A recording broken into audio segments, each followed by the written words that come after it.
This is the third chapter of Ivy and Bean. I hope you enjoy. Chapter 3 is named The Ghost of Pancake Court. Bean was hiding inside a big, round bush in her front yard. The bush was right next to the sidewalk, and it was very scratchy and sticky inside, but Bean needed to be in the bush for her plan to work. Here's how Bean's plan went.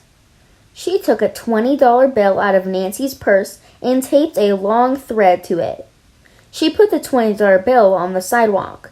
Then she held it on the other end of the thread and climbed into the bush. Nancy would be coming home from school soon. She would see the money on the sidewalk. She would bend down to pick it up. Bean would quickly pull the money away, and then Nancy would freak out. Bean could hardly wait. There was only one problem. Nancy didn't come. Bean sat inside the bush for a long time. A branch poked her arm. Leaves fell down her shirt. She itched. She waited. Nothing happened. It was very quiet. Bean was hardly ever this quiet for this long, because there was nothing else to do. She looked at the house across the street. Really, it wasn't across the street. It was around the street. Bean loved her street. The first reason was its name, Pancake Court. The second reason was that it ended in a big circle right in front of Bean's house. Her dad called it a cul-de-sac. Bean called it cool. If Bean started riding her bicycle at the end of the block and pedaled really, really hard, she could whiz around the circle, tilting low over the sidewalk like a motorcycle racer. Slam! Bean looked up. She saw Ivy come out into her front porch and plop down on the top step. Bean squinted at her. Ivy looked strange. She wasn't wearing a dress today. She was wearing a black bathrobe with lots of little pieces of paper stuck to it. Weird, thought Bean. She squinted some more. Instead of a big book, Ivy was carrying a stick, painted gold. Bean made a face. What goony costume, she thought. What a dork. Ivy sat. She didn't do anything. She just sat there all by herself.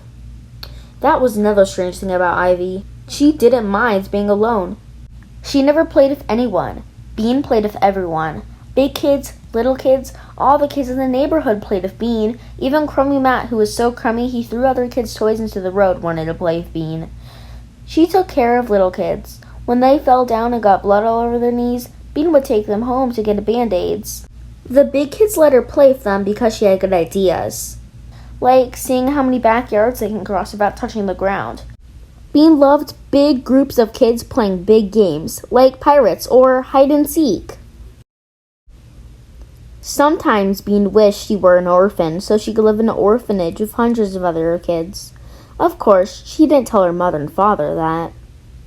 Bean watched Ivy alone on her front porch. Wasn't she lonely? Now Ivy was muttering something that Bean couldn't hear. And then she began to wave the stick in the air. Bean couldn't stand it anymore. What the heck are you doing? Yelled Bean from inside of her bush. Ivy looked around. Bean forgot that Ivy couldn't see her. What's with the stick? She yelled. Ivy's eyes got big. Who's there? She said. Are you a ghost? A ghost! What a great idea. Bean made her voice scratchy and spooky. Yes, she howled. I'm the ghost of Mr. Killip. I've lived in your house before and died there too. Mr. Killip had actually moved to Ohio, but Bean thought it was more interesting to say that he died. I've come to haunt you. Tonight, when you are sleeping, I'll wrap my icy fingers around your neck. Bean, what are you yelling about? Oops, it was Nancy. Thank you for reading with me. If you want to see Chapter 4, make sure to click on my other video that I'm about to post. Bye!